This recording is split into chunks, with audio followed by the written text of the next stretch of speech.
It all started a few months ago, right after we moved into this old house. It's one of those big Victorian-style places, charming in its own way, but definitely showing its age. My wife, Emily, and I had been looking for a bigger space after our second child, Lily, was born, and this house seemed perfect. Lots of space, a big yard for the kids, and in a quiet neighborhood. It seemed too good to be true. Looking back, maybe it was.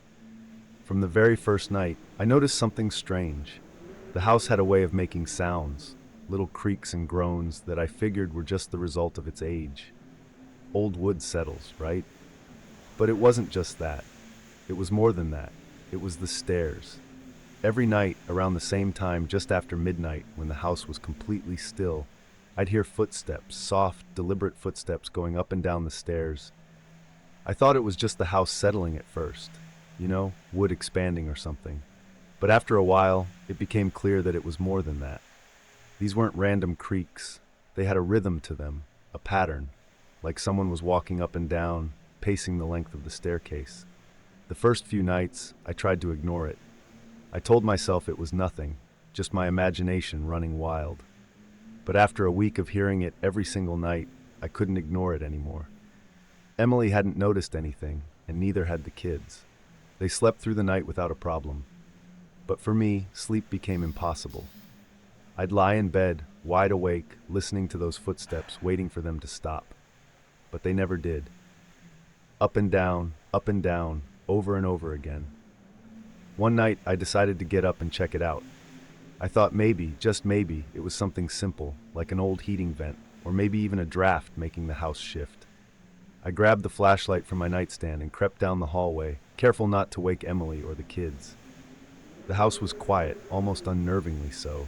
The only sound was the soft hum of the refrigerator downstairs and the faint rustle of the wind against the windows.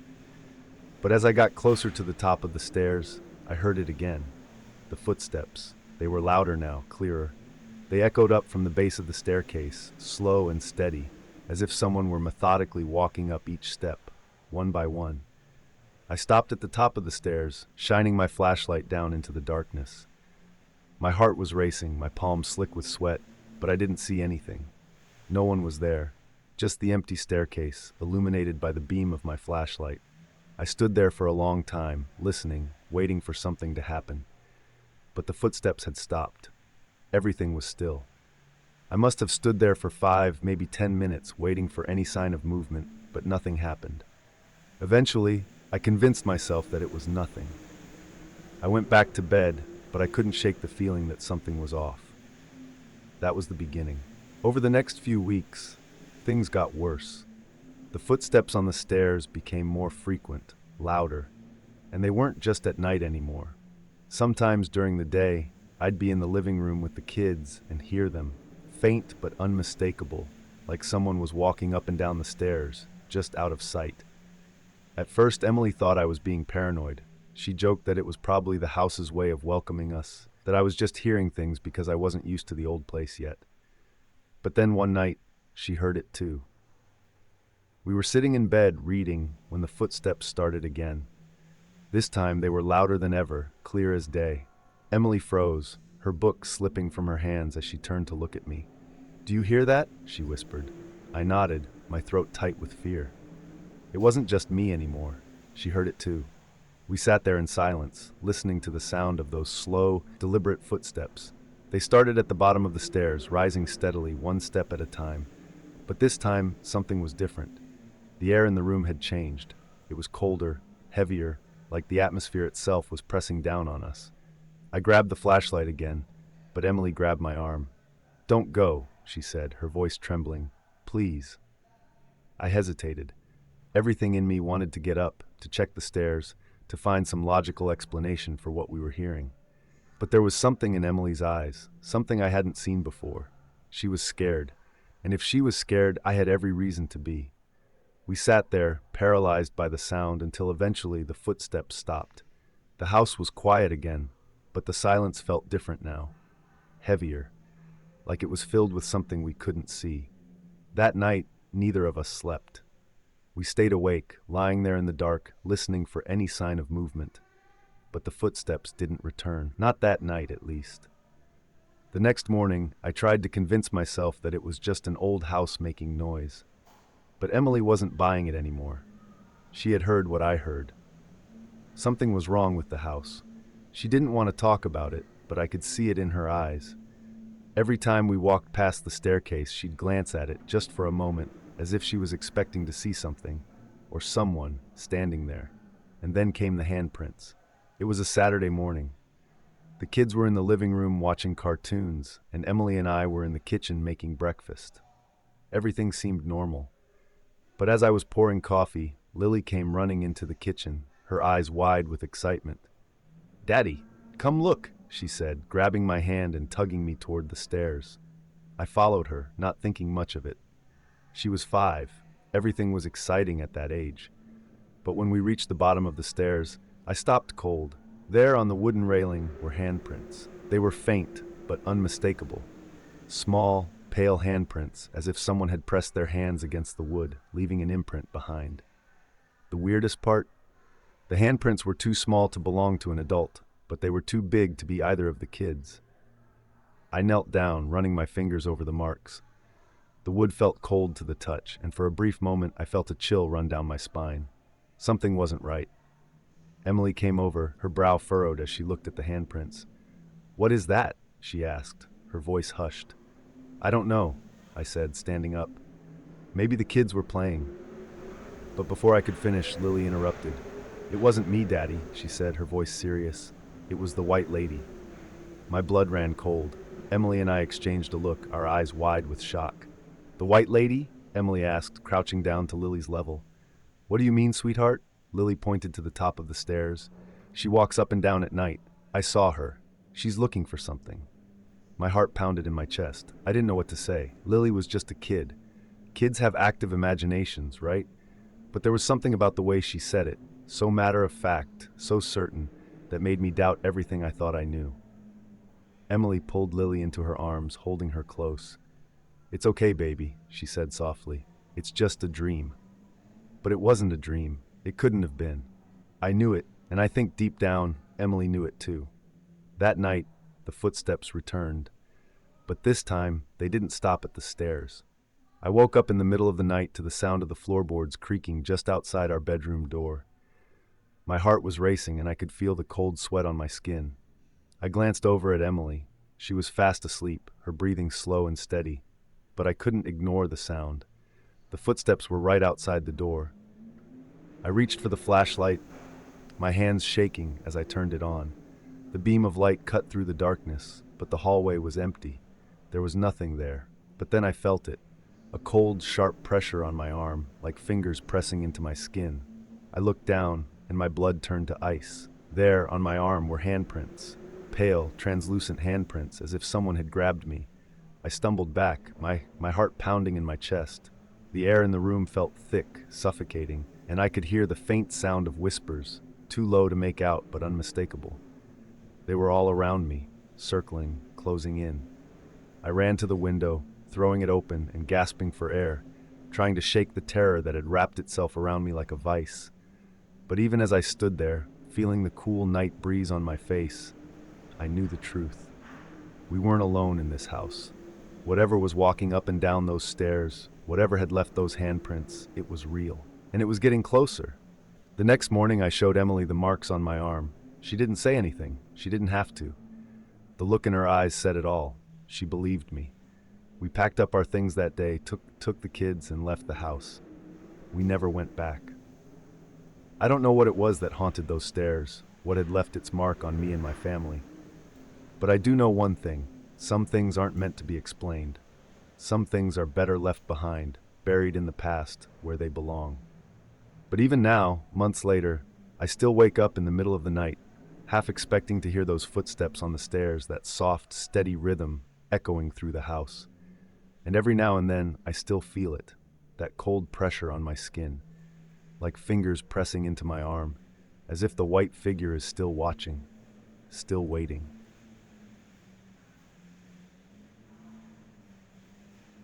It all started when I was working abroad.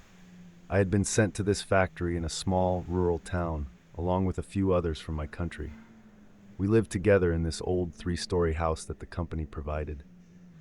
It was nothing fancy, but it did the job. Each room had 4 beds, and the house had a certain worn-out charm to it. But it was isolated. The kind of place where the only sounds at night were the wind howling through the cracks in the windows and the occasional creak of the house settling. Not exactly comforting, especially when you were the last person left on your floor. At first, it wasn't so bad.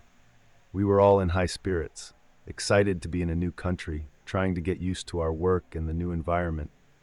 The house was full of life, with everyone coming and going, chatting late into the night, or gathering around the TV in the common area downstairs. But slowly people started leaving. Some had their contracts end and went home. Others, frustrated with the tough working conditions, quit early. One by one, the rooms emptied out. By the time things started getting strange, only 4 of us were left on the 3rd floor.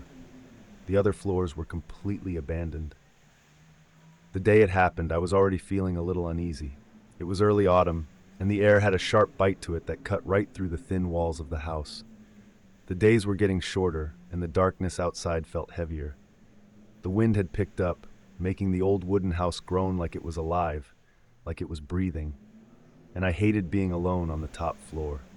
It felt too big, too empty. That night, I was lying on my bed, talking on the phone with my friend from back home. I remember the conversation clearly, because it was the only thing keeping me from thinking about how empty the house felt. I had my headphones in, chatting with her about the usual things, work, how much we missed home, and the strange experiences we were having in this new place. It was nice to have that connection, you know? It made me feel less alone. But then, out of nowhere, I heard it. A man's voice. Loud, angry, and coming from behind me. "Keep it down! People are trying to sleep!" It startled me. I ripped the headphones out of my ears and spun around, half expecting to see one of my roommates standing there. But the room was empty. No one was there. My heart started pounding in my chest. I thought, maybe it was one of the guys from downstairs, but I knew that couldn't be right. No one else was supposed to be on our floor that night. I tried to shake it off, assuming I must have heard something through the phone, maybe a voice from my friend's side of the call. So I asked her, "Hey, who are you with? Is someone near you?" Her response sent a chill down my spine. "I'm alone," she said, her voice confused. "I'm just riding my bike home from work." I froze. There was no way I could have mistaken that voice. It had been so loud, so clear, like it was right next to me. I told her what I had heard, and she fell silent for a moment. Then in a shaky voice, she said, "I don't think I can talk anymore. I need to get home." And just like that, she hung up. I could hear the panic in her voice before she ended the call. That left me alone, really alone. The room was deathly quiet now, except for the sound of my own breathing and the wind rattling against the windows. My heart was still racing, and I couldn't shake the feeling that something was wrong. I grabbed my phone and messaged the girls downstairs, 2 of my roommates who were in a room together. I couldn't stay alone up here anymore. I sent them a quick message. "Can I come down and sleep in your room tonight?" They replied right away, telling me to come down, no questions asked. I could tell they sensed something was off too, even though I hadn't told them about the voice yet. I practically ran down the stairs. The hallway felt longer than usual, darker. The lights flickered faintly above me as I passed by, casting eerie shadows on the peeling wallpaper. When I finally reached their room, I burst in and quickly shut the door behind me. They were sitting on their beds, already looking uneasy. "What's wrong?" one of them asked. I hesitated, but then I told them everything, the voice, how it had sounded so close, and the fact that my friend had been completely alone when I heard it. They didn't laugh or tell me I was being silly. Instead, they exchanged worried glances.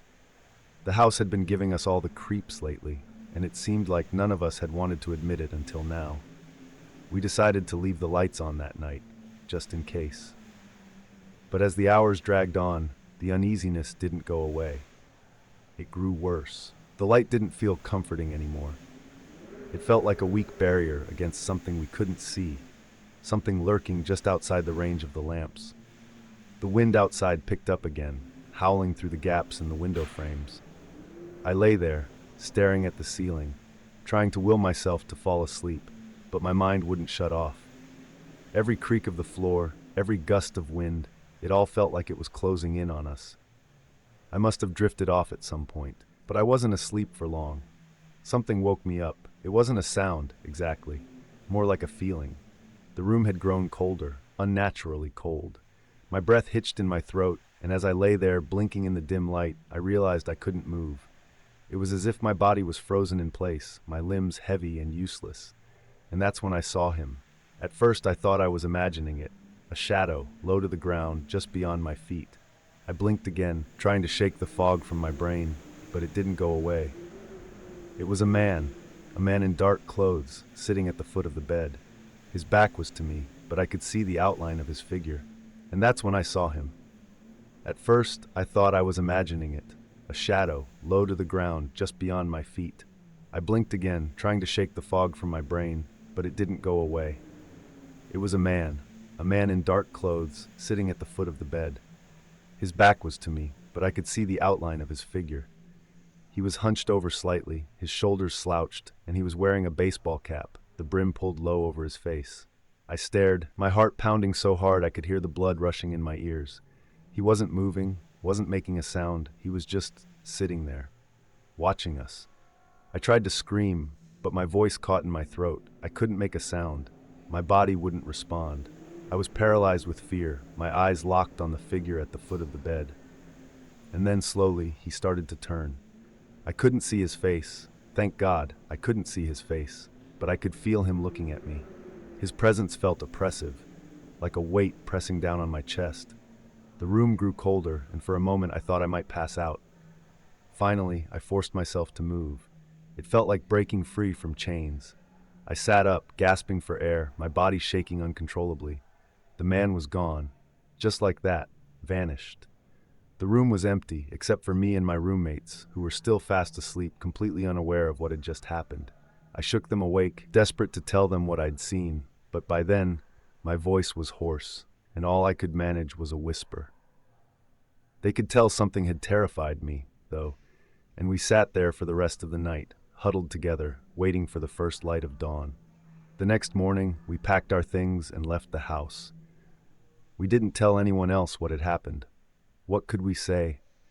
That we were being haunted by something we couldn't explain. We didn't even understand it ourselves. Even now, months later, I can't explain what I saw that night, but I know what I felt. I wasn't alone in that room. Something was there, something dark, something that didn't belong in this world. And I'll never forget the way it watched me from the foot of the bed, waiting silent and still, as if it knew that I couldn't escape. Some things are better left unknown, but even now, when I close my eyes at night, I still see him, sitting there, waiting. I thought that once we left the house, the fear would fade, that whatever was haunting us would stay behind in those old creaky rooms. I was wrong. Even after we moved into a new place, smaller, more modern, and thankfully closer to the other workers, something about that night clung to me. The image of that man, sitting at the foot of the bed, his dark figure looming in the dim light, was burned into my mind. I couldn't shake the feeling that he had seen me, really seen me, in a way that was far more than just physical, like he had marked me somehow, like he knew something about me that I didn't. The first few nights in the new place were uneventful. I tried to convince myself that the experience had been some kind of waking nightmare, a hallucination brought on by stress and lack of sleep. The logical part of me kept saying that there had to be an explanation, that there was no such thing as ghosts or spirits. But every time I closed my eyes, I saw him, his shadowy form, hunched over, staring. I wasn't sleeping well, and it didn't take long before the sleepless nights started catching up to me. I'd wake up in a cold sweat, convinced that I'd heard footsteps outside my bedroom door, or that I'd seen a flash of movement in the corner of my eye. My roommates were no better. We didn't talk about what had happened at the old house anymore, but I could see the fear in their eyes too. We all felt it, this creeping unease that followed us from room to room, no matter how brightly the lights were turned on or how many times we checked the locks before bed. One night, after another long shift at the factory, I was lying in bed, staring up at the ceiling. I hadn't bothered trying to sleep yet. I'd been avoiding it, actually.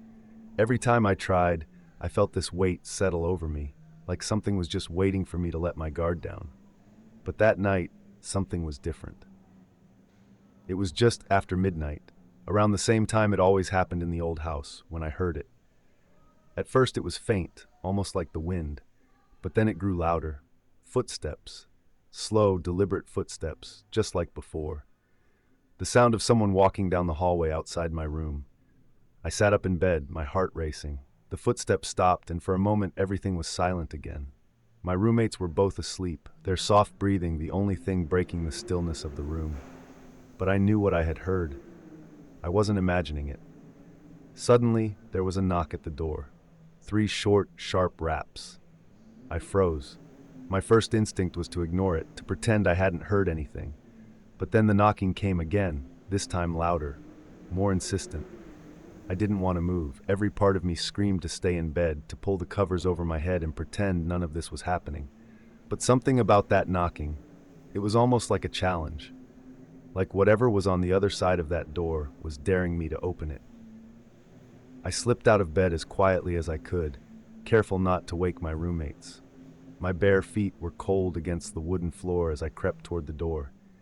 The knocking had stopped now, replaced by an eerie silence that seemed to stretch on forever. My hand hovered over the doorknob, trembling as I tried to steady my breathing. I twisted the knob slowly, the door creaking open just a crack, and peeked into the hallway. It was empty. The hallway was dark, the shadows long and still. Nothing moved, but as I stared into the blackness, a chill ran down my spine. It felt wrong, like the air itself was thicker, heavier, charged with something I couldn't see. I was about to close the door when I saw it. At the far end of the hallway, just beyond the reach of the dim light from the kitchen, was a figure. A man, dressed in dark clothes, wearing a baseball cap. He was standing completely still, his face hidden in the shadows, but I knew it was him, the man from the old house. I slammed the door shut, my heart pounding in my chest. I backed away, tripping over a chair and nearly falling as I scrambled to get back to my bed. My roommates woke up, startled by the noise. "What's going on?" one of them asked, rubbing her eyes. I couldn't speak. My mouth was dry, my hands shaking uncontrollably as I tried to catch my breath. I didn't want to scare them, didn't want to say what I had seen, but I didn't have to. They saw the fear in my eyes. "He's here," I whispered, barely able to get the words out. "The man from the old house." We spent the rest of the night huddled together, too terrified to sleep, waiting for something, anything, to happen. But the knocking didn't come again, and when morning finally broke, the hallway was empty, just as it had been the night before. After that night, I started seeing him more often. Not just in the house, but everywhere. I'd catch glimpses of him out of the corner of my eye, standing on the street corner when I walked to work, or sitting in the back of the bus on my way home. He never moved, never spoke. He was just there watching, always watching. I tried telling myself it wasn't real, that it was all in my head. But deep down, I knew better. I knew that whatever this thing was, it had followed me. It wasn't tied to the old house. It was tied to me. One evening, after another long day of trying to push the fear aside, I found myself sitting in a small cafe, staring blankly at my cup of coffee. The cafe was quiet, with only a few people scattered around. I was trying to calm my nerves, hoping the crowded space would make me feel safer. But then I felt it again, that same heavy, suffocating presence. I glanced up, and there he was, sitting at a table in the corner, his dark figure barely visible in the dim lighting. He was wearing the same clothes, the same cap pulled low over his eyes. His gaze was fixed on me. This time, I didn't run. I couldn't. I was tired of being afraid, tired of living in fear. I stood up, my hands trembling, and walked toward him. My heart was racing, but I forced myself to keep going, one step at a time, until I was standing right in front of him. For the first time I could see his face, or at least what was left of it. His skin was pale, almost gray, and his eyes were sunken deep into his skull. But it was his expression that chilled me to the core. His mouth was twisted into a wide, unnatural grin, stretching far too much, like his face wasn't built to hold it. His eyes locked onto mine, and I felt a wave of nausea wash over me.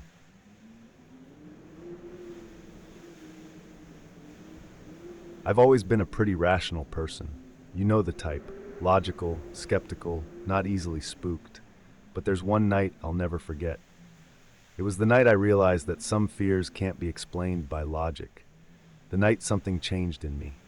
It started small, almost too subtle to notice at first. I'd been having trouble sleeping for a few weeks, not the kind where you toss and turn, worrying about bills or deadlines, but the kind where you feel watched. I shared an apartment with my roommate, Jake, and most nights he'd fall asleep without a problem. He'd be snoring softly within minutes of his head hitting the pillow, while I lay there, wide awake, staring at the ceiling, feeling like something was there, watching me. It didn't make any sense. Our apartment was tiny, one bedroom, one bath, and a small living room. There were no dark corners for anything to hide in, no spaces left unchecked. But every night, the feeling got worse. It wasn't just in my head. I could feel eyes on me. Cold, unblinking eyes, watching every breath I took, every slight movement. I'd glance at the window, half expecting to see a shadowy figure staring back at me from the street below, but there was never anything there. No one. I thought about talking to Jake about it, but I didn't want to sound like I was losing it. We'd been friends for years, and I'd never been one for ghost stories or anything like that. Hell, I didn't even believe in ghosts. I figured maybe I was just stressed out. Work had been crazy lately, and we were in the middle of midterms, so I chalked it up to exhaustion. But deep down, I knew something was wrong. I just couldn't put my finger on it. One night, I had the worst bout of insomnia yet. I lay in bed for hours, my mind racing, feeling like I was being suffocated by the weight of those invisible eyes. Jake was asleep in his bed across the room, snoring softly, completely oblivious. I tried everything to calm down, closed my eyes, focused on my breathing, counted sheep, but nothing worked. And then, for the first time, I thought I heard something. It was faint, barely audible over Jake's snoring, but there it was, a soft, whispery sound, like someone breathing, right next to me. My heart skipped a beat, and I froze, holding my breath. I slowly turned my head, expecting to see Jake stirring in his bed, but he hadn't moved. He was dead asleep, his back turned to me. The room was dark, but I could still make out his outline under the blankets. The sound came again, closer this time. The hair on the back of my neck stood up. My mouth went dry, and I swallowed hard, trying to convince myself that it was just my imagination. But it wasn't. I couldn't take it anymore. I needed to get out of that room. I threw off the covers and slipped out of bed as quietly as I could, careful not to wake Jake. The floor was cold under my feet as I padded toward the door. I didn't bother turning on the lights. I just wanted to get out of there. I made my way to the living room, where the dim glow of the streetlight filtered through the curtains. The feeling of being watched followed me, lingering like a heavy fog. I felt exposed, vulnerable. I half expected to turn around and see someone standing in the shadows behind me. But when I looked, the room was empty. I stood there for a moment, catching my breath, trying to shake the fear that had wrapped itself around me like a vice. I was about to head to the kitchen for a glass of water when my phone buzzed on the coffee table. I jumped, my nerves already frayed, and grabbed it without thinking. It was a text from Jake. "You okay?" I stared at the message, my mind scrambling to process it. How could Jake be texting me if he was asleep in the bedroom? I glanced toward the hallway, the darkness seeming even deeper now, and a cold wave of dread washed over me. I typed back quickly, my fingers trembling. "Yeah, why?" A few seconds passed, and then another message came through. "Thought I heard something in your room. You should come back." My heart pounded in my chest as I stared at the message. Something in my room? I had just been in there. There was no way Jake could have heard anything from his bed, not with how deeply he slept. And why would he text me instead of just getting up and checking himself? I didn't want to go back in there. Every instinct screamed at me to stay put, to leave the apartment altogether. But I couldn't just ignore it. I had to know. I grabbed a flashlight from the drawer by the couch and crept down the hallway, my stomach churning with fear. The wooden floor creaked beneath my feet as I approached the bedroom door. I stopped just outside, my hand resting on the doorknob, trying to steady my breathing. After a long moment, I turned the handle and pushed the door open, shining the flashlight into the room. Jake was still lying in his bed, motionless, his back to me. The room was exactly as I had left it. Nothing was out of place. but the feeling of being watched, of something lurking just out of sight, was stronger than ever. I took a step inside, my pulse racing, and shone the flashlight toward my bed. Nothing. The room was empty. My head swam with confusion. What had I heard? Why had Jake texted me? And then, without warning, Jake's phone buzzed on the nightstand. I jumped again, the sound cutting through the silence like a knife. I slowly approached his bed, my flashlight shaking in my hand, and glanced down at the screen. It was another message from him. Come back. But the phone had been lying there the whole time. Jake hadn't moved. He hadn't sent the texts. My breath caught in my throat, and I took a step back, my mind racing. If Jake hadn't sent the texts, who had? Suddenly, the air in the room shifted. It became colder, thicker, like the atmosphere itself was pressing down on me. I felt that same oppressive presence, only now it was different. It wasn't just watching me anymore. It was here, with me in the room. I heard a sound, a soft creak, like someone shifting their weight on the floorboards. My flashlight flickered, and for a split second, I thought I saw something. A shape, dark and hunched, standing in the corner by the window. I blinked, and it was gone. I couldn't take it anymore. I bolted out of the room, slamming the door behind me, and ran to the living room, my heart hammering in my chest. I grabbed my keys off the counter and rushed out of the apartment, not stopping until I was in my car, the door locked behind me. I sat there for a moment, breathing heavily, trying to calm down. The street outside was eerily quiet, the only sound the low hum of the streetlights overhead. I glanced up at the window of my apartment, half expecting to see something, anything, watching me from the darkness. But there was nothing, just the familiar glow of the living room light. I shook my head, trying to clear the fear from my mind. It didn't make sense. None of it made sense. I was probably just exhausted, letting my imagination run wild. But even as I told myself that, I couldn't shake the feeling that something was terribly wrong. I didn't know where I was going, but I needed to get away. I started the engine and pulled out onto the empty street, the tires crunching against the pavement as I drove into the night. I didn't get far before the unease crept back in. The road ahead was dark, the streetlights growing sparse as I left the city behind. The headlights of my car cut through the blackness, but even they seemed dimmer than usual, like the darkness was swallowing the light. The feeling of being watched returned, stronger now. I glanced at the rearview mirror, half expecting to see something sitting in the back seat, but it was empty. I tried to focus on the road, but my hands were shaking. The night felt too quiet, too still. Then, out of nowhere, the lights of the car flickered. I frowned, gripping the steering wheel tighter. The road ahead seemed to stretch on forever, an endless tunnel of darkness, and then the headlights flickered again. This time, they stayed off for a moment longer. I slowed down, my breath catching in my throat. The darkness pressed in around me, thick and suffocating, as if the night itself was closing in. The lights blinked back on, and I let out a shaky breath. But something wasn't right. The road ahead, it was different. Where there had been trees lining the highway before, now there was nothing. Just an empty void, stretching out in all directions. The familiar landmarks I'd passed 100 times on this road were gone. My surroundings had been swallowed by the dark. Panic surged through me. I slammed on the brakes, bringing the car to a screeching halt in the middle of the road. My hands were shaking, my mind racing. This wasn't real. It couldn't be. I glanced around, my heart pounding in my ears, and that's when I saw it. In the rearview mirror, something was standing in the road behind me. It was tall, its shape distorted and wrong, like it was flickering in and out of existence. I could only catch glimpses of it, just enough to see that it was moving toward me. Slowly, deliberately.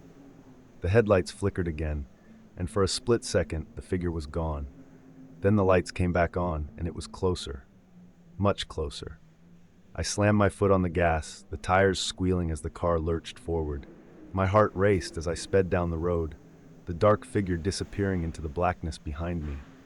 The road stretched on, twisting and turning, but I didn't care. I just needed to get away. After what felt like hours, I finally saw the lights of the city in the distance. The familiar glow of the street lamps brought me a small sense of relief, but the fear still clung to me like a shadow. I pulled into a gas station at the edge of town, my hands still trembling as I parked the car. I I sat there for a long time, trying to steady my breathing, my mind reeling from what had just happened. I didn't know what I'd seen, and I didn't want to know. All I knew was that I wasn't going back. Not to the apartment, not to that road, not ever.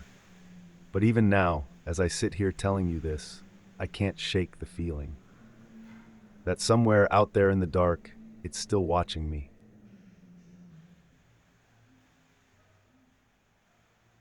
I've been working at Goodwill for about 6 years now, and let me tell you, I've seen some strange things come through those donation bins. People drop off all sorts of stuff, old furniture, clothes, broken electronics, but every once in a while, something truly odd comes in. It's part of the reason I love my job. You never know what's going to show up next. It started like any other day. I was sorting through a pile of donations in the back of the store, sifting through old sweaters and mismatched shoes, when I noticed a small cardboard box buried underneath the usual clutter. It wasn't unusual to find random boxes mixed in, usually filled with odds and ends, so I pulled it out, curious to see what was inside. It wasn't labeled, and when I opened it, I found a stack of notebooks. They were old, their covers worn and edges frayed, but there was something about them that drew me in immediately. I don't know why. Maybe it was the idea of finding someone's personal thoughts, hidden away inside these pages. You'd be surprised how often people donate things like journals without realizing it. Sometimes they're fascinating, like little windows into someone else's life. I grabbed the first notebook and flipped it open. The handwriting was neat, careful. It looked like it belonged to a woman, though it was hard to tell. The first few pages were ordinary enough. Typical diary entries about daily life, random musings, thoughts about work and family. But as I kept reading, something about it started to change. The tone shifted, and the entries became darker, more anxious. There was one entry in particular that stuck with me. It was dated about a month before the rest of the writing seemed to stop. I don't know if I'm imagining it or if something is actually wrong, but I've been hearing things at night. Not just normal house sounds. This is different. It's like a voice, faint, whispering just outside my door. I can never quite make out what it's saying, but it's always there. I don't feel alone anymore. I can't shake the feeling that someone is watching me. I paused after reading that, my eyes scanning the page. It felt strange, reading something so personal, like I was intruding on this woman's fear. But there was more, and I couldn't stop myself from turning the pages. Last night, I woke up again to that same whispering, but this time it was closer. I swear it was right next to my bed. I kept my eyes shut, pretending to be asleep, hoping it would go away. But it didn't. I could feel it, this presence, just standing there, watching me. When I finally worked up the courage to look, there was no one there, of course. But the air in the room, it was heavy, like someone had been there. I don't know how to explain it. I'm starting to feel like I'm losing my mind. I sat back, closing the notebook for a moment. The story she was telling, it was unsettling. Her fear felt real, like something was haunting her. I shook my head, trying to shake off the creeping sense of unease that had settled over me. It was just a diary, just someone's imagination running wild. But then I noticed something else in the box, tucked beneath the stack of notebooks. A small tape recorder, old and battered, with a couple of cassette tapes beside it. I picked it up, curious. It looked like it hadn't been used in years, but I couldn't resist. I grabbed the first tape, slid it into the recorder, and pressed play. The tape hissed for a moment, the sound of static filling the room, and then a voice crackled to life. It was a woman's voice, soft, a little shaky. I realized it was probably the same person who had written the diary.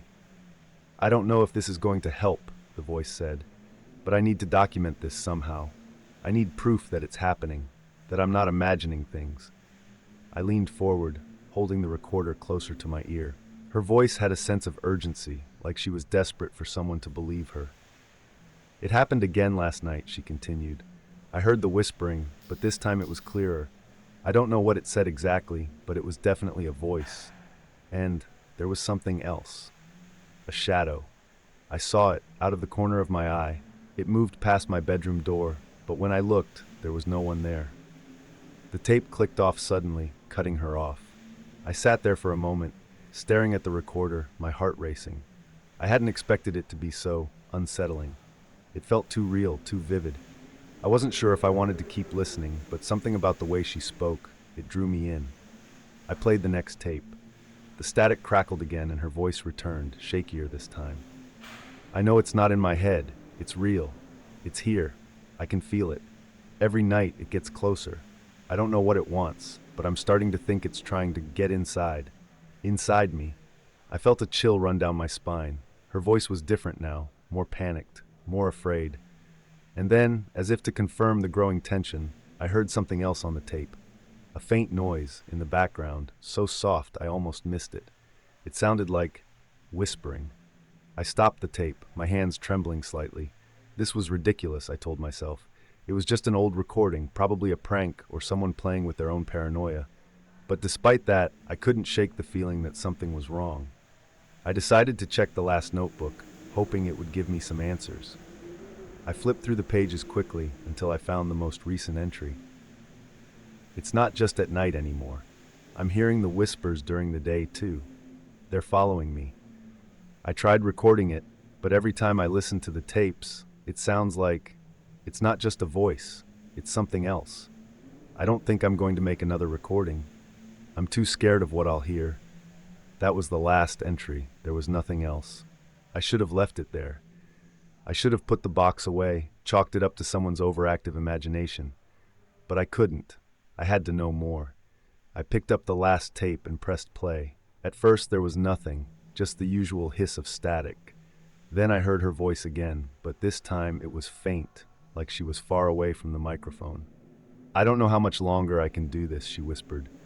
It's here. I can feel it. It's always here, watching me. I don't think I can get away from it. Her breathing was heavy, shaky, like she was trying not to cry. And then I heard it, the whispering. But this time it was clear, unmistakable. A low, rasping voice like it was speaking directly into the recorder. I see you. My heart stopped. I replayed the tape, hoping I had misheard it, but there it was again. I see you. The voice was cold, emotionless, like it wasn't human. And then the tape cut off, just like that. Silence. I sat there for a long time, staring at the recorder, my mind racing. Who had made these tapes, and why had they been donated to Goodwill of all places? I looked around the store, suddenly feeling exposed, like someone or something was watching me. The air in the room felt heavy, stifling. I tried to shake it off, but the feeling lingered. The whispers from the tape played over and over in my head. I see you. I shoved the tapes and notebooks back into the box and pushed it aside, telling myself I'd deal with it later. But even as I tried to focus on work, I couldn't stop thinking about that voice. It felt like it was crawling under my skin, refusing to let go. A few days passed, and I tried to forget about the box. But then strange things started happening at the store. Items would go missing from the shelves, only to reappear in random places. The lights would flicker for no reason. And sometimes, late at night when I was closing up, I thought I heard whispering, just faint enough to make me question if I was imagining it. One night, after locking up, I went to the back room to grab my things. The box with the tapes and notebooks was still there, right where I had left it. But something was different. The box was open, and the last notebook was lying on top of the pile, its cover slightly ajar, as if someone had been reading it. I didn't touch it. I grabbed my bag and left, locking the door behind me as quickly as I could. As I walked to my car, I could feel it, that same heavy presence I had read about in the diary. It felt like something was watching me from the shadows. I haven't listened to the tape since, but sometimes late at night when I'm alone in bed, I hear it, that faint, raspy voice whispering in the dark. I see you. I wish I could tell you that it ended there, that I left the box of notebooks and tapes behind at Goodwill and never thought about it again. But that's not how these things work, is it? It never really goes away. Even when you try to ignore it, it's always there, lurking in the back of your mind, waiting for the right moment to remind you that it's still watching. A couple of weeks passed after that night. I was doing everything I could to push the whole thing out of my mind, but deep down, I knew something had changed. I was different now, more paranoid, constantly looking over my shoulder. There was this gnawing feeling in my gut, like I was being followed. But no matter how many times I turned around, there was never anyone there. At work, things kept getting stranger. It wasn't just the misplaced items or the flickering lights anymore. Sometimes, when I was alone in the back room, I'd hear footsteps, slow, deliberate footsteps. I'd rush out, thinking it was one of my coworkers or maybe a customer who had wandered in by mistake, but the room would always be empty, completely silent. It got so bad that I started bringing a small flashlight with me, one of those heavy-duty ones that could double as a weapon if necessary. I didn't even know what I was afraid of, but having that flashlight in my hand made me feel a little less helpless. Then one night, everything came to a head. It was a Friday, and we were getting ready to close up for the weekend.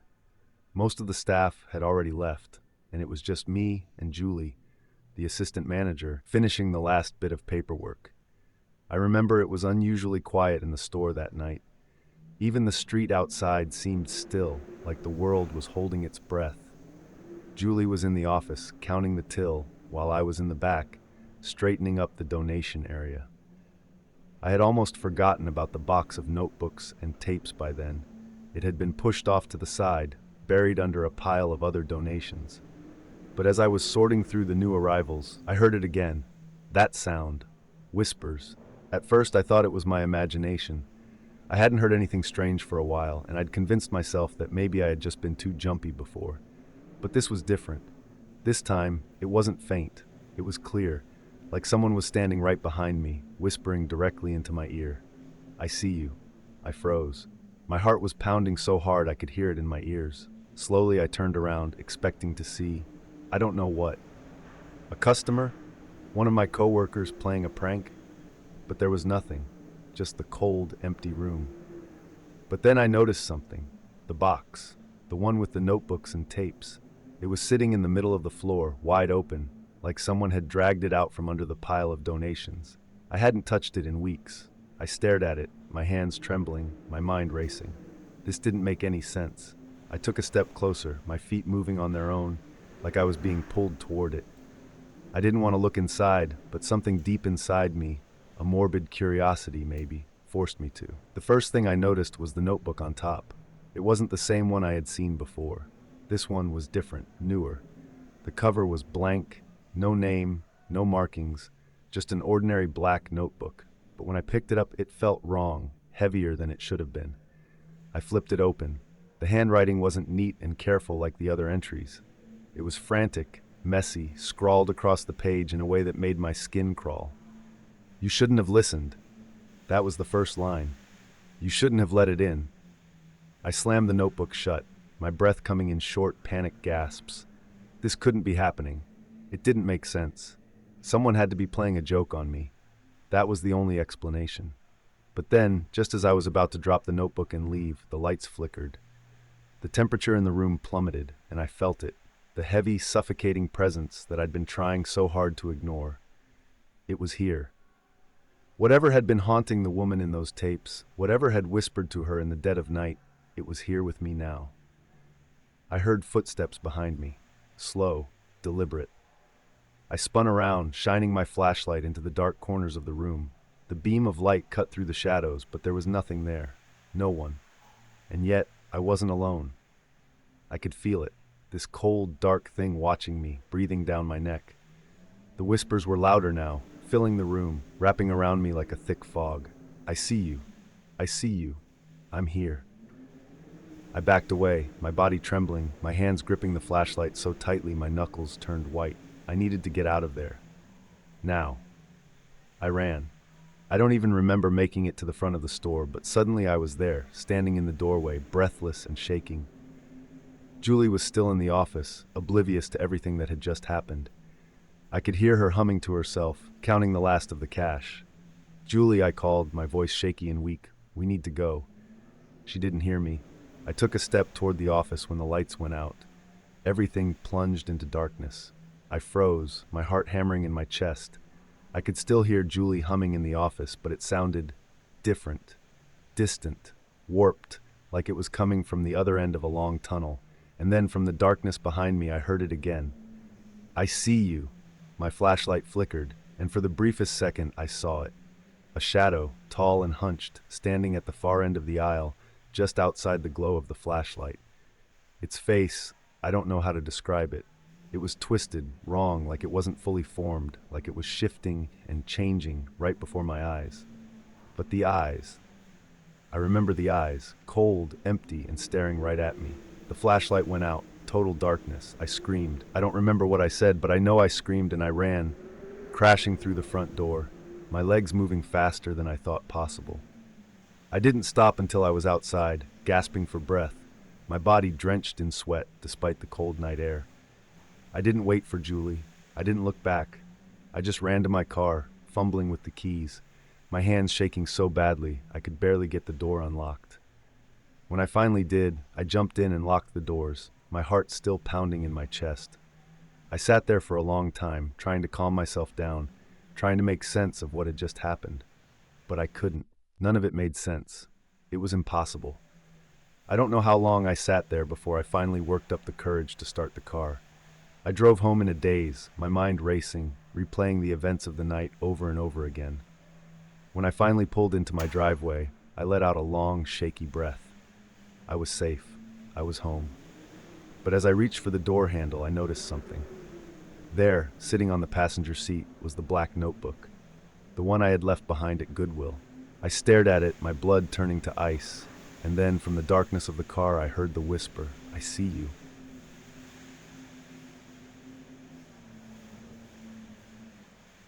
I never thought I'd be the kind of person to tell this kind of story, but now that it's happened, it's the only thing I can think about.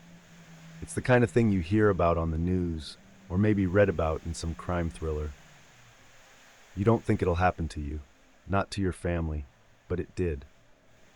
It was last fall in the late afternoon, one of those crisp, cool days when the sun hangs low in the sky and everything's bathed in a soft golden light. My husband, Jack, and I had just gotten home from work, and our son, Alex, had been playing outside like he usually did. We live in a quiet neighborhood, the kind where everyone knows each other, so I never thought twice about letting him play in the front yard. But looking back, maybe that's exactly why I should have been paying more attention. I remember it so clearly. I was sitting on the couch, flipping through the mail, while Jack was in the kitchen making something, probably a snack for Alex. I could hear the faint sound of his laughter outside through the open window, and it made me smile. It was one of those peaceful, contented moments that you don't even realize you're in until it's ripped away from you. That's when I heard it. The sound of tires crunching on gravel, too close, too slow. My body reacted before my brain did. I stood up, instinctively moving toward the window. What I saw made my stomach drop. A white van had pulled up along the curb, right where Alex was playing with his toy trucks. The man in the driver's seat, I didn't get a good look at him right away, was leaning out of the window, saying something to Alex. He was smiling, but something about it didn't sit right with me. His smile was off. Too wide, too eager, like he was trying too hard to seem friendly. I immediately called out to Jack, my voice tight with worry. "There's a van out front. Something's not right." I didn't wait for him to respond. I was already moving, my heart pounding in my chest. The second I stepped outside, I felt the change in the air. The wind had picked up, carrying a bite of cold with it. The leaves rustled on the trees, whispering something I couldn't quite hear. Alex was standing too close to the van. Too close. The man in the van said something else, and Alex laughed. He actually laughed, like he didn't have a care in the world. That's when I saw the man reach for something in the passenger seat. It was a camera. He lifted it quickly and snapped a picture of Alex before I even had time to process what was happening. "Alex!" I shouted, panic rising in my throat like bile. "Come here, now." For a moment, Alex just stared at me, confused, like he didn't understand why I was yelling. The man in the van didn't hesitate. As soon as I started running toward Alex, he gunned the engine. The tires screeched against the pavement, and the van lurched forward. My heart was in my throat, my legs moving faster than I thought they could. I grabbed Alex's arm just as the van sped past, missing him by inches. And then, just as suddenly as it had appeared, the van was gone, disappearing down the street with a roar of its engine. I fell to my knees, clutching Alex to my chest. He was crying now, scared and confused, and I didn't have the words to comfort him. My body was shaking, not just from the adrenaline, but from the realization of how close we had come to losing him. Jack was by my side in seconds, his face pale with fear, and I could see him looking down the road, trying to make sense of what had just happened. "Did you see him?" I asked, my voice barely above a whisper. "Did you see his face?" Jack shook his head, his jaw clenched. I didn't see much, but I'll never forget that van. It was a plain white van, no logos, no distinguishing features, just white, like a blank canvas, like it could belong to anyone. We called the police, of course. They sent someone over right away, and we gave them all the details we could remember. They asked Alex what the man had said to him, and he told them, in that innocent way that only a 6-year-old can, that the man had asked if he wanted to see a puppy. My heart twisted at the words. That man, whoever he was, had tried to lure my son with something as simple and innocent as a puppy. It made me sick to think about. The officers took down everything, the description of the van, the fact that the man had taken a picture of Alex, but I could tell by the looks on their faces that they didn't expect to find him. It was like this had happened before, like they had heard this story too many times. For weeks after that, I couldn't let Alex out of my sight. Every time I heard the sound of a car slowing down outside, my heart would race, and I'd rush to the window, half expecting to see that van again. But it never came back. It was as if the man had vanished into thin air, or at least, that's what I thought. A few months passed, and things started to feel normal again. Well, as normal as they could be after something like that. We still kept a close eye on Alex, of course, but the fear had started to fade, replaced by a cautious sense of relief. We told ourselves that the man was long gone, that he'd probably moved on to some other place, looking for easier targets. We were wrong. It was late one night, maybe 3 or 4 months after the incident, when I woke up to a strange sound. It was faint, almost like a tapping, but it was steady. I glanced over at Jack, who was still asleep, and then down the hall to where Alex's room was. The tapping was coming from his window. I threw the covers off and rushed to his room, my heart hammering in my chest. I didn't even turn on the lights. I just ripped open the door and ran to his window, pulling the curtains aside, my blood turned to ice. There, standing in the shadows just beyond the reach of the porch light, was a man. He was tall, wearing a dark hoodie, his face hidden in the shadows. But I could see his hand. He was holding something, a camera.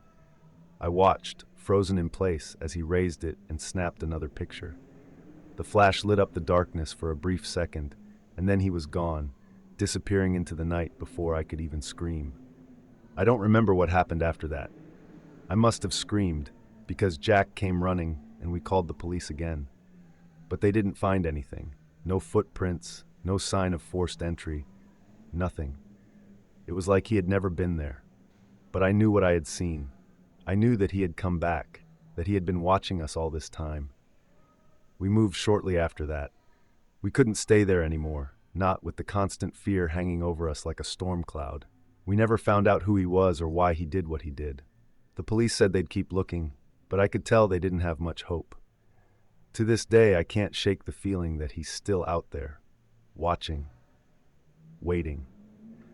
I check on Alex every night, even though he's older now and tells me I'm being silly. But I can't help it, because I know what it feels like to come so close to losing him, and I don't think I could survive it if that man ever came back.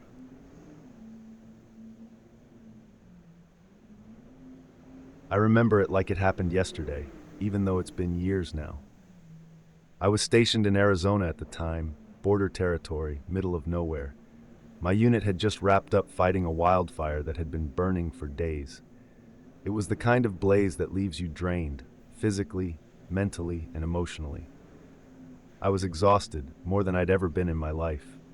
So when the captain suggested we crash at this old hotel nearby, before heading back to the city, I didn't think twice about it. At that point, all I could think about was getting some sleep. The hotel was called the Saguaro Heights, though there wasn't much height about it. It was a squat, crumbling building, probably built in the 1920s. It looked like it had seen better days, way better days. There was dust everywhere, and the wooden sign out front was barely legible. The kind of place you'd expect to be haunted just by looking at it, you know? But it was either sleep there or drive another 2 hours back to town, and none of us had the energy for that. I wasn't the only one who felt uneasy about it. My partner, Jackson, kept muttering something about the place being bad news. I should have listened to him. The lobby was dimly lit, the kind of yellow light that makes everything look a little sick. The receptionist, an old man with a tired face, barely looked at us when we checked in. He handed us the keys like he'd done it 1,000 times before, like nothing surprised him anymore. There was something about him, though. Something in the way his eyes flickered with a hint of, I don't know, fear, maybe?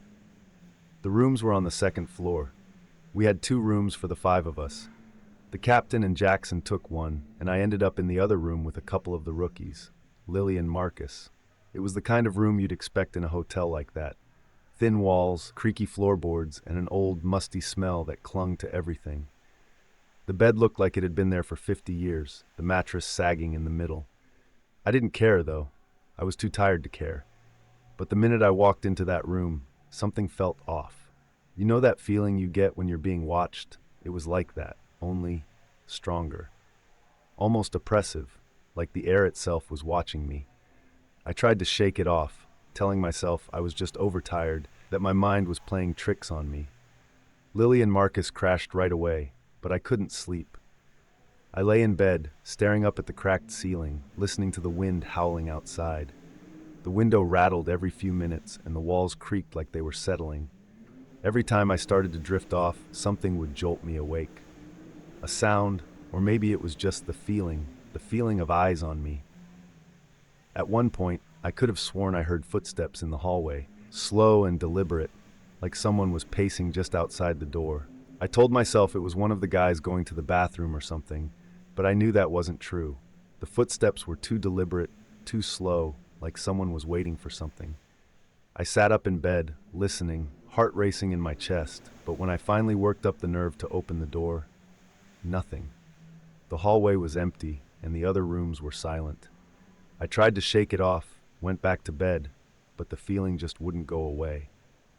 Every time I closed my eyes, I felt it, the weight of something in the room with me, watching. I kept telling myself I was imagining it, but eventually, I couldn't take it anymore. I grabbed my pillow and blanket and headed down the hall to the captain's room. I figured I'd sleep on the couch in there if I had to, as long as I wasn't alone. When I knocked on the door, Jackson answered. He gave me this knowing look, like he understood without me having to explain. "You feel it too, huh?" he asked. I just nodded.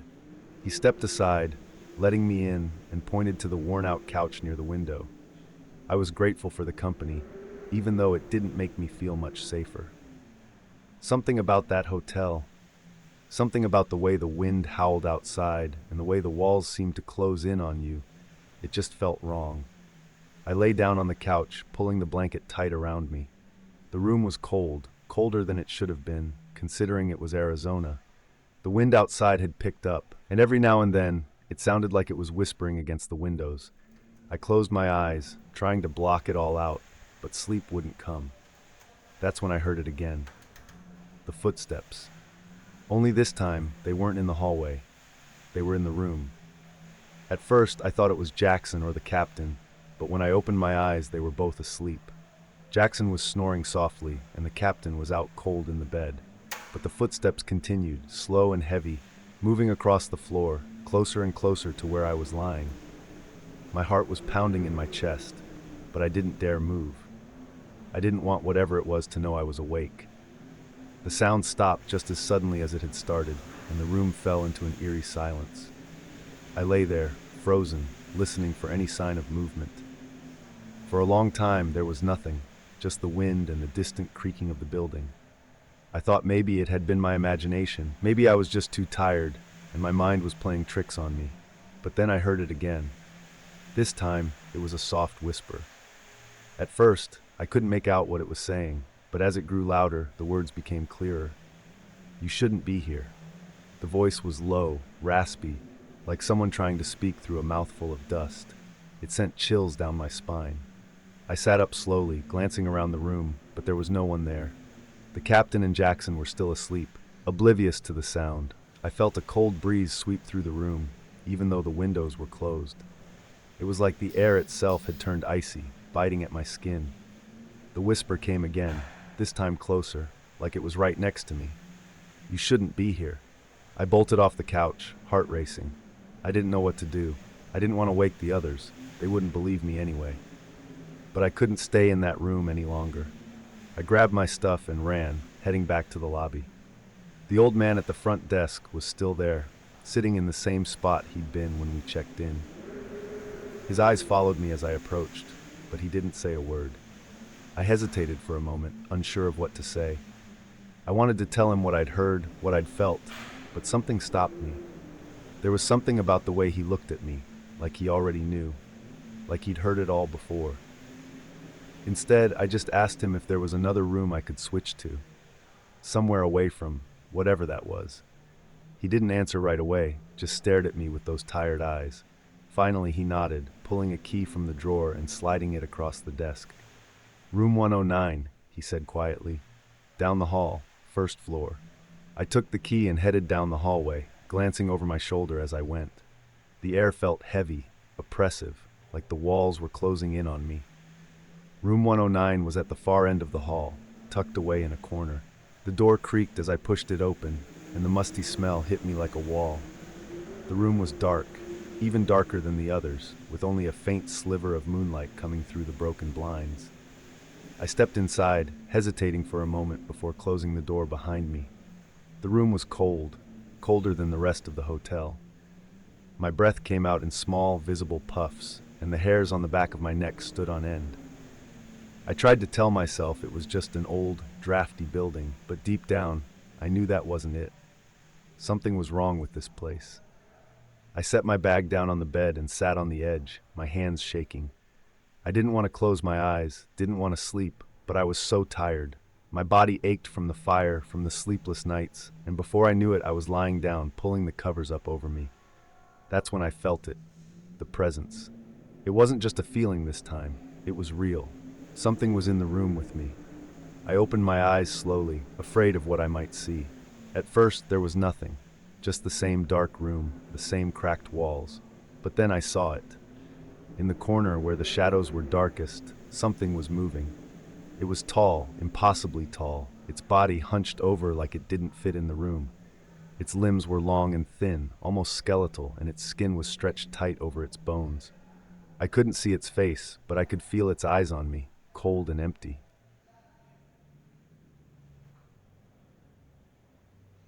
I'd been looking for work for a few weeks, bouncing from job to job with nothing sticking. So when I saw an ad for a night shift cashier at a small gas station on the outskirts of town, I figured, why not?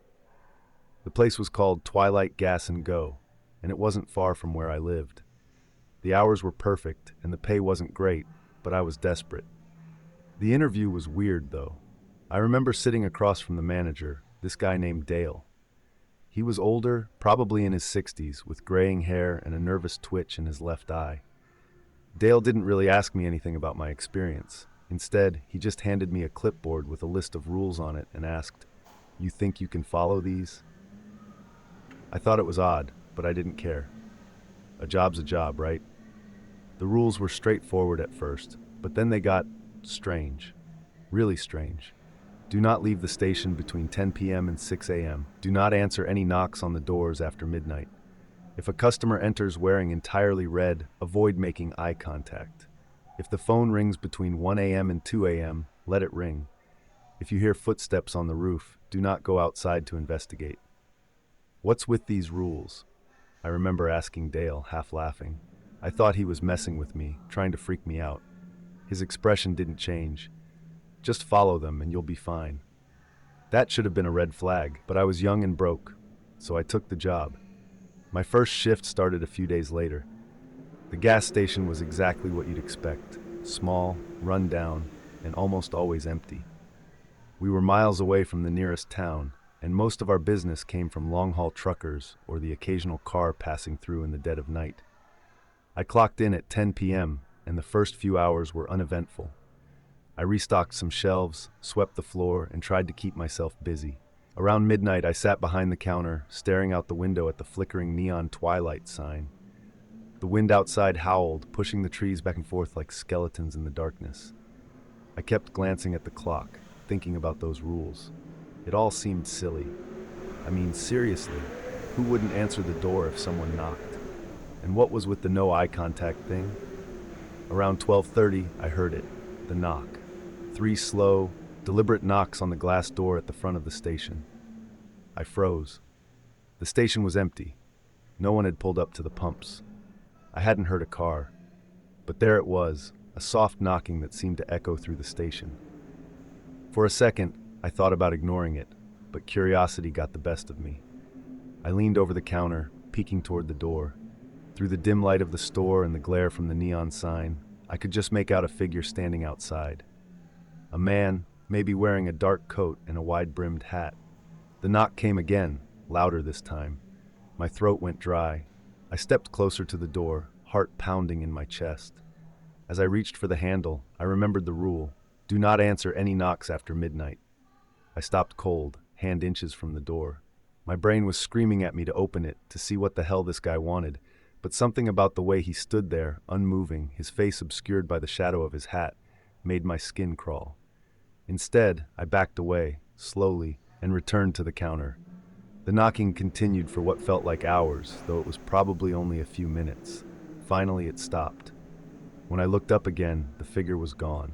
I sat there, heart still racing, trying to convince myself that it was just some late-night traveler, maybe a drunk looking for help. But deep down, I knew something wasn't right.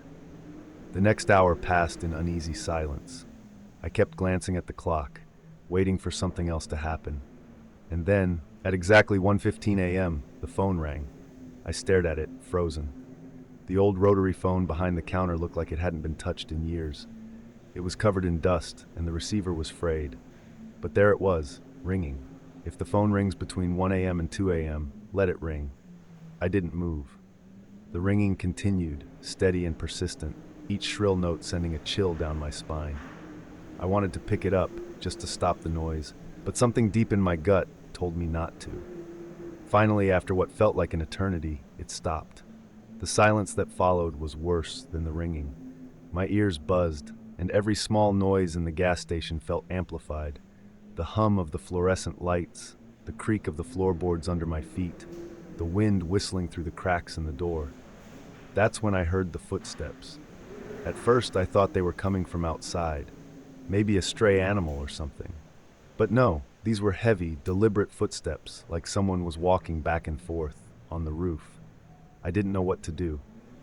My brain was racing, trying to come up with a logical explanation, but there was none. I remembered the rule: if you hear footsteps on the roof, do not go outside to investigate. So I didn't. I sat there, heart pounding, staring up at the ceiling as the footsteps continued, slow and rhythmic. They moved from one end of the roof to the other, like whoever or whatever was up there was pacing. After a while, they stopped and the silence returned. I was starting to think I was losing my mind. Maybe this was all some elaborate prank, or maybe the isolation was getting to me. I tried to shake it off, tried to focus on anything else. But then, just when I thought it was over, the bell above the door chimed. Someone had walked in. I didn't hear a car pull up. I didn't hear the door open. But there, standing in the middle of the station, was a man. He was tall, unnaturally tall, and he was dressed head to toe in red. A crimson suit, red shoes, even a red tie. His skin was pale, almost translucent, and his eyes were hidden behind dark, round sunglasses. I felt my stomach drop. If a customer enters wearing entirely red, avoid making eye contact. I froze behind the counter, keeping my head down, my eyes fixed on the register. I could feel him watching me, though. His presence was suffocating, like the air had been sucked out of the room. He didn't move for a long time. I could hear his slow, measured breathing, feel the weight of his gaze. Then, without a word, he walked to the back of the store, the soft click of his shoes the only sound breaking the tense silence. I didn't dare look up. After what felt like an eternity, he walked back to the counter. I saw his red sleeve out of the corner of my eye as he placed something on the counter. A single dollar bill. Then he turned and walked out of the station, the bell chiming softly as the door swung shut behind him. I stayed there for a few minutes, frozen in place. When I finally worked up the courage to look, The dollar bill was still sitting there on the counter. But when I reached for it, I pulled my hand back in horror. It wasn't a dollar. It was a photo of me, sitting behind the counter exactly where I was right now, staring down at the register. I left that job the next morning, breaking the first rule. I didn't care. Whatever was happening in that gas station, whatever those rules were meant to protect me from, I wanted no part of it. I never went back. But sometimes late at night, I still think about that man in red, and I wonder, what would have happened if I'd looked him in the eyes? I wish I could tell you that leaving the job at Twilight Gas and Go was the end of it. That after walking away from that creepy station, I went back to my normal life and forgot about all of it. But that's not how these things work. Whatever I'd gotten myself into didn't stop just because I quit. In fact, I think it got worse. The first few days after I left, I was jumpy but relieved. I was glad to be done with those weird rules, the strange knocks, the footsteps, and that man in red. I figured that as long as I stayed away from the gas station, I'd be fine. But that relief didn't last long. It started with small things. At first, it was just a creeping feeling of being watched, especially late at night. I'd be at home, sitting on my couch, trying to watch TV, and I'd feel it. The heavy, unnerving sensation that someone or something was standing just behind me. Every time I turned around, though, nothing was there. The feeling would come and go, but it never lasted long enough for me to think much of it. I chalked it up to my nerves after what had happened. Then, one night, I woke up at exactly 1:15 a.m. My bedroom was dark, save for the faint glow of the streetlight outside my window. I didn't know what had woken me, but I had this unsettling urge to check my phone. I grabbed it off my nightstand, and just as my hand closed around it, the screen lit up. It was ringing. The number was blocked, but I already knew what time it was. The clock on my phone confirmed it, 1:15 a.m. Exactly the same time the phone at the gas station had rung. I let it ring, just like before, my heart pounding in my chest. The ringing felt like it went on forever, but finally it stopped. The silence that followed was so thick it felt like it was pressing down on me, making it hard to breathe. I couldn't shake the feeling that I wasn't alone. The next night it happened again. The same time, the same blocked number. And the night after that. Every night, 1:15 a.m., like clockwork. But that wasn't the worst of it. A few days later, I was heading out of my apartment to run some errands when I noticed something strange. There was a small, folded piece of paper wedged under my door. I bent down and picked it up, my stomach sinking as I recognized the handwriting immediately. It was Dale's. The same blocky letters from the list of rules he'd handed me when I first took the job. My hands trembled as I unfolded the note. "You can't leave." That's all it said. Just those 3 words. My mind raced. How did Dale know where I lived? Why was he sending me this now after I'd already left the job? Was this his way of messing with me? Or was it something else? I crumpled the note and threw it in the trash, trying to convince myself it was a prank. But deep down, I knew better. That night, I woke up again at 1:15 a.m. The phone didn't ring this time, but the feeling of dread was there, heavy and suffocating. I tried to shake it off, telling myself it was just my imagination. But then I heard it, the faint, unmistakable sound of knocking. 3 slow, deliberate knocks, just like at the gas station. I shot out of bed, heart racing. The knocks were coming from my front door. I stood there, frozen, staring at the door from across the room. My mind was screaming at me not to open it, not to even get close. I crept toward the door, trying to be as quiet as possible, and peered through the peephole. My blood ran cold, there was no one there. But the knocking came again. This time it wasn't just on the door. I heard it coming from the walls, from the windows, from the ceiling, all at once. The sound was everywhere, surrounding me, growing louder and more frantic.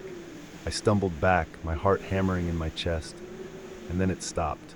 Just like that, the knocking ceased. The sudden silence was almost worse than the noise had been. My ears rang, and I stood there, trembling, waiting for something, anything to happen. But nothing did. The rest of the night passed in eerie quiet. I didn't sleep. I couldn't. The next day, I went to the police. I didn't tell them everything, of course. What could I say? That I was being haunted by a gas station? No, I just said I was getting strange phone calls and someone had left a note under my door. They took my statement, promised to look into it, and sent me on my way. But that night, when I got home, there was another note. Rule 3 still applies. My heart sank. Rule 3. If a customer enters wearing entirely red, avoid making eye contact. I tore the note to pieces, my mind racing. I hadn't seen anyone in red, not since that night at the station. But now, every time I left my apartment, I couldn't stop scanning the crowds, looking for anyone in red. A few days later, I saw him. I was walking to the grocery store when I spotted him, standing across the street. He was tall, dressed in a crimson suit, just like the man from the gas station. His face was obscured by the shadows, but I didn't need to see it to know who he was. My heart pounded in my chest as I quickly looked away, pretending I hadn't noticed him. When I glanced back, he was gone. But he kept showing up. At the park, at the bus stop. Always at a distance, always watching, but never getting too close. And then one night, I came home to find my front door slightly ajar. I hadn't left it that way.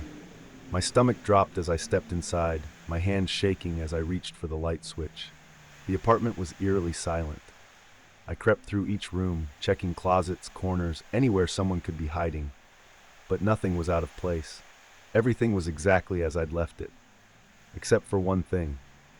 There on my kitchen counter was a single dollar bill, a crisp, unmarked dollar, sitting in the exact same spot as the photo the man in red had left at the gas station. My legs nearly gave out beneath me as I stared at it, my mind reeling. How had it gotten there? Who had been in my apartment? I didn't sleep that night. I packed a bag and left, staying at a friend's place for a while, trying to escape whatever was happening to me. But it didn't matter where I went. The phone calls, the knocking, the man in red, they followed me. And now, I'm out of options. I don't know what to do anymore. I don't know how to stop this. All I can tell you is this. If you ever find yourself working at a place like Twilight Gas and Go, with a strange list of rules, just walk away. Don't stick around to find out what happens if you break them, because once you're in, there's no getting out.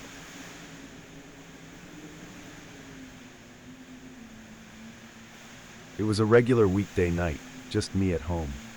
My wife, Lily, had taken our daughter, Emma, to her mom's for the weekend, so I had the house to myself.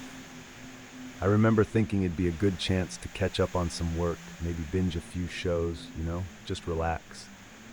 I'm not a big fan of being alone for long stretches, but I figured a couple of days wouldn't hurt. The house was quiet. Too quiet, really, when you're used to the sound of a 5-year-old running around, laughing, or begging to stay up 5 more minutes before bed. But I tried to enjoy the peace while it lasted. After dinner, I sat down in the living room with my laptop, trying to focus on emails when I heard it. It wasn't a loud noise, more like a faint clink, like something small had fallen onto a hard surface. It came from the entryway near the front door. I glanced up from my laptop, listening, but everything went still again. I brushed it off as nothing, maybe something in the wind rattling the windows. But then, not 5 minutes later, I heard it again. Clink. This time it was clearer, sharper. I stood up, closing my laptop, and walked toward the entryway. The light from the living room barely reached the front of the house, so the shadows stretched long and deep down the hallway. I stood there for a second, just listening. Nothing. I told myself it was probably just the house settling. Old wood creaking, pipes groaning. Normal stuff, right? I turned around to head back to the living room when something caught my eye. There on the floor, just inches from the front door, was a knife. I froze. It wasn't one of our regular kitchen knives. No, this one was different. Longer, older. The blade was dull, with rust spots, like something you'd find in an old toolbox. And here's the thing. It wasn't just lying there by accident. It was placed, deliberately, right in the middle of the entryway, positioned so the point was facing toward me. My heart started pounding in my chest. There was no way that knife had been there earlier. I was sure of it, and there was no reason it would have just fallen from anywhere. The walls were bare, the floor was clean, nothing around that could explain it. I looked around the hallway, my breath catching in my throat. The house was silent, except for the faint hum of the fridge coming from the kitchen. I glanced up at the security camera in the corner, the little blinking red light telling me it was still recording. Maybe someone had broken in while I was distracted. That had to be it, right? But that didn't make any sense. The door was locked and there was no sign of forced entry. I didn't hear anyone or anything come in. And still, there it was, the knife, lying like some kind of warning. I grabbed my phone and pulled up the security app, checking the footage from the front camera. My fingers were trembling as I scrolled back through the timeline, watching myself walk into the living room earlier in the night. Nothing out of the ordinary. I fast-forwarded a bit to the point where I'd heard the noise. There, a faint sound, the same clink I'd heard. I rewound the footage and hit play again. My breath caught in my throat. The camera showed the hallway, empty. And then, out of nowhere, the knife appeared, just like that. 1 second the floor was clear, and the next, there it was, lying in the exact same position I'd found it. No one had entered. No one had walked into the frame. The knife had just appeared. I stared at the screen, my mind racing, trying to come up with an explanation. But nothing made sense. I checked the rest of the footage, rewinding, fast-forwarding, but there was nothing else out of place. It was just that knife, showing up like it had been dropped from thin air. I stood there for what felt like hours, my mind running in circles. Should I call the police? But what would I even say? That a knife had magically appeared in my hallway? I could already hear how ridiculous it sounded. I thought about calling Lily, but I didn't want to freak her out for no reason. She had enough to worry about with Emma and the trip.